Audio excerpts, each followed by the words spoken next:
तो भाई लोग लोकी सीजन 2 का जो फिनाले है वो हमारे सामने आ चुका है और इस एपिसोड के खत्म होने के साथ साथ मुझे ऐसा फील होने लगा था कि भाई ये एपिसोड आखिर खत्म क्यों हो रहा है और हमें सीजन 3 क्यों नहीं मिलेगा, क्योंकि ये सीजन 2 जो है वो सीजन 1 से भी बेटर निकला और इसका फिनाले जो है वो बिल्कुल लैंड करता है। हालांकि इस एपिसोड ने कई सारे सवाल हम लोगों के मन में अभी भी छोड़ रखे हैं, लेकिन जिस तरीके से लोकी के कैरेक्टर आर्क को एक एंडिंग मिली वो काफी ज्यादा सेटिस्फैक्टरी थी। तो हेलो गाइस, आप सभी का स्वागत है सिने स्पाई के एक और नई वीडियो में। ये एपिसोड काफी ज्यादा इमोशनल साइड पर था, जैसे कि हम लोगों ने पहले वाले सीजन के लास्ट एपिसोड को भी देखा था कि वो एपिसोड भी काफी ज्यादा स्टार्टिंग में थोड़ा सा कॉमिकल रहता है और एंड होते होते उस एपिसोड में भी थोड़ा एक इमोशनल साइड हम लोगों ने देखा था। यहाँ पर जिस तरीके से लोकी एफर्ट्स लगा रहा था इस टेम्पोरल लूप को सही करने के लिए, वो देखकर ऐसा लग रहा था कि लोकी जो है वो इन सब लोगों से ज्यादा इस चीज के बारे में सोच रहा है। इस एपिसोड के अंदर बहुत सारे टाइम ट्रेवल के सीन्स फिर से दिखाए गए, जिनको लेकर कुछ ऑडियंसेस के मन के अंदर भी बहुत सारे सवाल आ गए होंगे, जिनको मैं क्लियर करूंगा इस वीडियो के अंदर। तो टाइम लाइंस के धागों को हाथ से सिलाई नहीं करते हैं, लेट्स गेट स्टार्टेड। तो एपिसोड की शुरुआत होती है मार्वल स्टूडियोज के लोगो इंट्रो से, जो कि रिवर्स में था और इस चीज को देखकर हमें ऐसा पता चल जाता है कि इस एपिसोड के अंदर टाइम जो है वो रिवर्स किया जाएगा। इस एपिसोड का नाम था ग्लोरियस पर्पस, जो कि सेम नाम था सीजन 1 के एपिसोड 1 का, जिससे ओरोबोरोस की कही हुई snake biting its own tail वाली बात यहाँ पर सही होते हुए दिखाई दे रही है, क्योंकि ये पूरा का पूरा सीजन जो है वो टाइम लूप से भरा हुआ है। हालांकि इस एपिसोड के एंडिंग में लोकी वो टाइम लूप तोड़ते हुए दिखता है, पर उसके पहले वो जाता है सीजन 1 के एपिसोड 1 के अंदर ही, जो कि वही बात हो गई कि जहाँ से ये सारी चीजें शुरू हुई थी वहीं पर लोकी को उसके सवालों का जवाब मिला। मार्वल के इंट्रो के बाद हम लोगों को एक लॉन्ग शॉट दिखाया जाता है, जहाँ पर हम लोग फॉलो करते हैं मल्टीप्लायर से होते हुए टीवी के अंदर, जहाँ पर सभी के सभी लोग तैयार हो रहे होते हैं विक्टर टाइमली को बाहर भेजने के लिए। यहाँ पर एपिसोड 5 के अंदर हम लोग देखा था कि लोकी जो है यहाँ पर टाइम स्लिप होकर आ जाता है, तो हम लोगों को यहाँ पर एक दूसरा एंगल उसी शॉट का दिखाया जाता है। बट जैसे कि हम लोगों को लगा था कि लोकी यहाँ पर आते ही विक्टर टाइमली को रोक देगा, बट ऐसा नहीं किया उसने। वो यहाँ पर आकर विक्टर टाइमली के स्पेगेटिफाई होने का वेट करता है और फिर जाकर ओरोबोरोस से पूछता है कि हम लोग क्या अलग कर सकते थे, जिस पर ओरोबोरोस कहता है कि हम लोगों ने थोड़ी सी देर कर दी। इसके बाद लोकी बार बार टाइम रिवर्स कर बार बार इसी चीज को वापस से करने की कोशिश करता है, बट वो हर बार फेल हो जाता है। अब ऐसा ही कुछ हम लोगों ने देखा था डॉक्टर स्ट्रेंज की पहली वाली मूवी के अंदर, जिसमें डॉक्टर स्ट्रेंज जो है वो एक टाइम लूप बना देता है, जिसके अंदर डोरमामू जो है वो बार बार हारता रहता है। उसमें बार बार डॉक्टर स्ट्रेंज जो है वो मरता रहता है और बार बार टाइम को पीछे कर वो वापस आ जाता है डोरमामू से बार्गेन करने के लिए। और अंत में लोकी को ये चीज समझ में आती है कि ये चीज जल्दी करने से नहीं, बल्कि इस चीज को और जल्दी स्टार्ट करने से सही होगी। और वो आता है यहाँ पर और मिस मिनट्स की हेल्प लेता है और विक्टर टाइमली को छुड़ा कर ले जाता है इस चीज को सही कराने के लिए। यहाँ पर रवोना, X5 और मिस मिनट्स का भी एक ही प्लान था कि टेम्पोरल लूप सही हो जाए और रवोना उस गद्दी के ऊपर बैठे, तो वो लोग इस चीज के लिए मान भी जाते हैं। पर ये चीज फिर से फेल हो जाती है और लोकी चला जाता है और टाइम में पहले, जब वो विक्टर टाइमली को लेकर आया था ओरोबोरोस से मिलने के लिए। यहाँ पर लोकी जो है वो सारी चीजें पहले से देख चुका है, इसलिए वो सबके डायलॉग जो है वो बहुत ज्यादा रश करके बोलता है और सारी चीजों को काफी ज्यादा रश कर देता है। सभी लोग यहाँ पर काफी ज्यादा कंफ्यूज हो रहे होते हैं कि लोकी आखिर कर क्या रहा है, क्योंकि उनको नहीं पता कि लोकी जो है वो टाइम स्लिप कर फ्यूचर से यहाँ पर आया है, क्योंकि ये जो सीन है वो हम लोगों और लोकी के हिसाब से अब पास्ट बन चुका है। पर यहाँ पर ध्यान देने वाली बात यह है कि यहाँ पर लोगों के कुछ डायलॉग्स जो हैं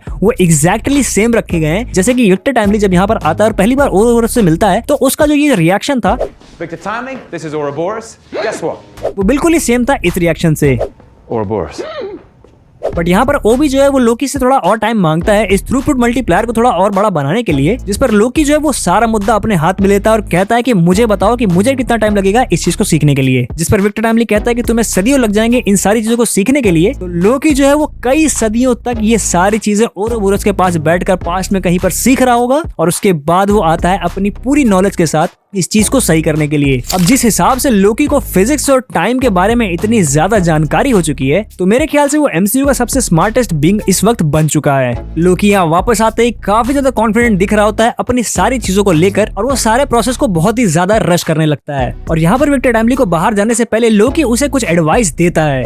By the way, remember, tape your right thumb, left knee, and face plate, or the temporal radiation will peel your skin right off. और वो ये सारी चीजें इसलिए जानता है कि उसने ये सारी चीजों को कई बार गलत होते हुए देखा है और उसने हर बार उन गलतियों को याद रखा और उसके बाद आकर विक्टर टाइमली को इन सारी चीजों के बारे में बताया। लोकी इस बार काफी ज्यादा कॉन्फिडेंट होता है कि इस बार तो ये सारी चीजें सही हो ही जाएंगी। बट यहाँ पर मोबियस जो है वो बहुत ही ज्यादा कंफ्यूज हो जाता है और लोकी से पूछता है कि ये तुम क्या कर रहे हो, पर लोकी उसे कहता है कि भरोसा रखो। यहाँ पर इस शॉट के अंदर हम लोग एक चीज नोटिस कर सकते हैं कि लोकी जो है वो एक बार पासवर्ड डालता है, जो कि वो इतना तेज करता है कि ये कंप्यूटर भी इसके सामने स्लो पड़ जाता है।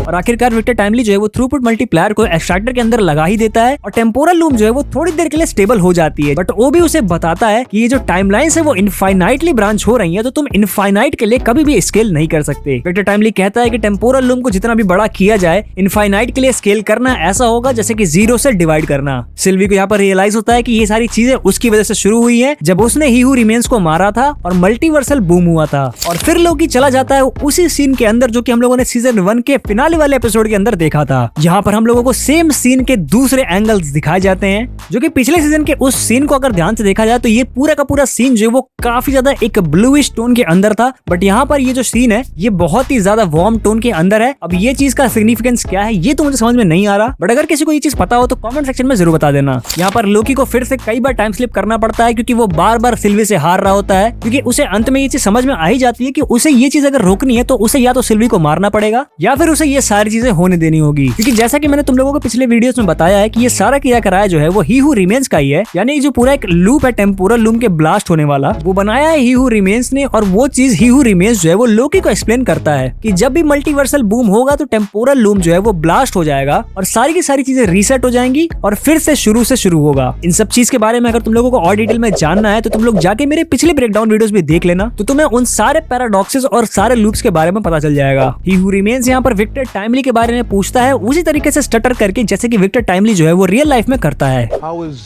Victor Timely? और फिर यहाँ पर वो लोकी से बोलता है कि क्या तुमने टाइम को रोकना सीख लिया, जिस पर लोकी जो है वो अपनी उंगली से टाइम को रोक कर दिखाता है। यानी कि इस वक्त हम लोग ये चीज जान चुके हैं कि लोकी जो है वो टाइम को कंट्रोल कर पा रहा है और उसके पास जो है वो काफी ज्यादा नॉलेज आ चुकी है। इसके साथ साथ वो एक गॉड है, एक एसगार्डियन है और एक फ्रॉस्ट जाइंट, और वो इस सारे टाइम के खेल को भी समझ चुका है। ही हू रिमेन्स उसको बार बार वार्न करता है कि तुम इस लूप को नहीं तोड़ सकते। इस इक्वेशन को देखकर लोकी जो है वो बोलता है कि मैं इस इक्वेशन या फिर इस लूप को तोड़कर दिखाऊंगा, और फिर वो चला जाता है अपने सबसे चहेते दोस्त के पास यानी कि मोबियस के पास, वहां पर जहां पर ये सारी चीजें शुरू हुई थी। यानी कि सीजन 1 के एपिसोड 1 के इस सीन में जहां पर मोबियस जो है वो लोकी से इंटरोगेशन करता है। अब ये सारा का सारा सीन प्ले आउट होता है टाइम थिएटर के अंदर। यही टाइम थिएटर हम लोगों ने एपिसोड 5 के अंदर भी देखा था, जब लोकी जो है वो टाइम स्लिप कर यहाँ पर आ जाता है। यहाँ पर मोबियस उसे अपने और रवोना रेंसलेयर के एक एग्जीक्यूट किए गए पास्ट के मिशन के बारे में बताता है, जिस पर लोकी को ये चीज समझ में आ जाती है कि अगर उसे ये चीज करनी है तो उसे कोई ना कोई बड़ी चीज को सैक्रिफाइस करना होगा। तो वो सिल्वी के पास जाता है इस बारे में बात करने के लिए, जिस पर सिल्वी उसे समझाती है कि किसी नई चीज की शुरुआत करने के लिए किसी चीज को खत्म होने देना होगा। और फिर ये सारी चीजें समझकर लोकी आता है वापस उसी जगह पर और वो काफी ज्यादा इमोशनल होता है। वो जल्दी जल्दी नीचे जाकर वो डोर बंद कर देता है, जहाँ पर वो कहता है I know what kind of god I need to be for you, for all of us. अब यही सेम डायलॉग हम लोगों ने सुना था थॉर 1 के अंदर। I could have done it! For you! For all of us!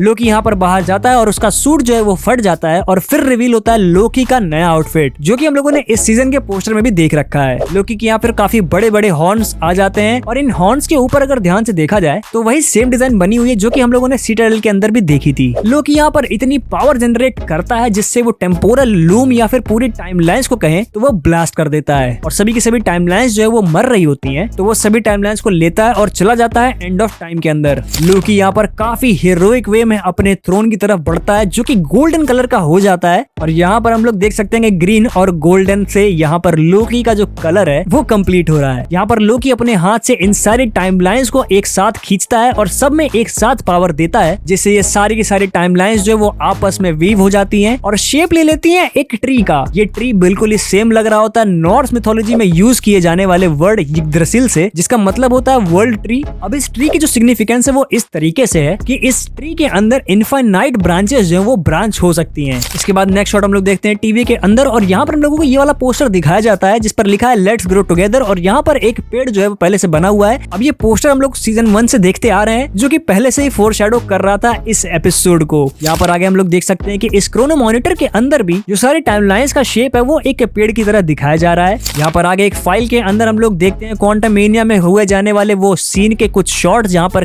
Kang के बारे में बात होती है है कि 616 के अंदर जो है वो ही हू रिमेन्स का एक वेरिएंट जो है वो रकस फैला रहा था, जिस पर उन लोगों ने उस चीज को रोक लिया। अब यहाँ पर फार फ्रॉम होम के बाद पहली बार 616 जो है वो MCU के अंदर नाम लिया गया है, और इसके पहले हम लोगों ने ये नंबर सुना था स्पाइडरमैन अक्रॉस द स्पाइडरवर्स के अंदर। इसके बाद हम लोग देखते हैं कि ओरोबोरोस के टीवी की ऑफिशियल हैंडबुक का एक सेकंड एडिशन भी आता है, जिस पर लिखा होता है बाय ओरोबोरोस एंड विक्टर टाइमली। और फिर हम लोग विक्टर टाइमली के बचपन का वाला सीन देखते हैं जो कि हम लोगों ने एपिसोड 3 के अंदर देखा था, बट यहाँ पर कोई भी बुक पीछे से नहीं आती है, यानी कि अब कोई भी ब्रांच इस टाइमलाइन के अंदर नहीं बन रही है। विक्टर टाइमली जो है वो एक नॉर्मल किड की तरह अपनी लाइफ को जिएगा, यानी कि कैंडल बनाते हुए। फिर हम लोग रवोना को देखते हैं वॉइड के अंदर, जिसको हम लोगों ने देखा था एपिसोड 4 के अंदर प्रून होते हुए। वो यहाँ पर वॉइड के अंदर फंसी हुई है और उसे दिखाई देता है एक पिरामिड। अब ये पिरामिड जो है वो रामाटट का रेफरेंस हो सकता है, और हो सकता है कि रवोना जो है वो इस पिरामिड के अंदर जो है वो आगे चलकर जाएगी। अब ये चीज जो है वो किस तरीके से प्ले आउट होती हुई दिखाई जाएगी, या फिर किस प्रोजेक्ट के अंदर ये चीज हम लोग देख सकते हैं, ये तो मुझे नहीं पता। मे बी ये चीज सीधा कनेक्टेड हो फैंटास्टिक 4 के अंदर, जिसका मेन विलन जो है वो रामाटट बताया जा रहा है। मोबिस अपने घर जाता है, जिसके पीछे पीछे सिल्वी भी आती है, और वहां पर वो सिल्वी से कहता है कि वो थोड़ी देर इस टाइमलाइन के अंदर ही बिताएगा। अब वो जैसे ये बात बोलता है, हम लोग देखते हैं लोकी को उस ट्री के अंदर बैठे हुए, और वो काफी इमोशनल सा दिखाई दे रहा होता है, यानी कि हो सकता है कि वो वहां पर बैठ के अपने दोस्तों को देख रहा होगा। और भाई अगर मैं इस एपिसोड के बारे में बात करूं तो ये एपिसोड मुझे बहुत ही ज्यादा अच्छा लगा, और इस सीजन के आने की वजह से MCU का जो डाउनफॉल चल रहा था वो आई थिंक अब सेव हो चुका है। लोकी ने सिंगल हैंडेडली इन्फिनिटी वॉर के अंदर मर जाने के बाद भी MCU को आखिरकार सेव कर ही दिया। तो इसी के साथ ही मैं इस ब्रेकडाउन वीडियो को यहीं पर एंड करना चाहूंगा। तुम लोगों को ये वीडियो कैसी लगी तुम लोग मुझे कमेंट सेक्शन में जरूर बता देना, और इस एपिसोड से रिलेटेड तुम्हारे पास कोई और डिटेल हो तो वो भी मुझे कमेंट सेक्शन में जरूर लिख देना। जाते जाते इस वीडियो को लाइक कर देना। तुम्हारे कोई दोस्त जो कि मार्वल फैंस हो तो उनको मेरी वीडियो जरूर शेयर कर देना, और मार्वल की सीरीज से रिलेटेड ऐसी मजेदार वीडियोस देखने के लिए मेरे चैनल को सब्सक्राइब करना बिल्कुल मत भूलना। तो अब मैं भी चलता हूँ, मुझे टाइम स्लिपिंग सीखनी है।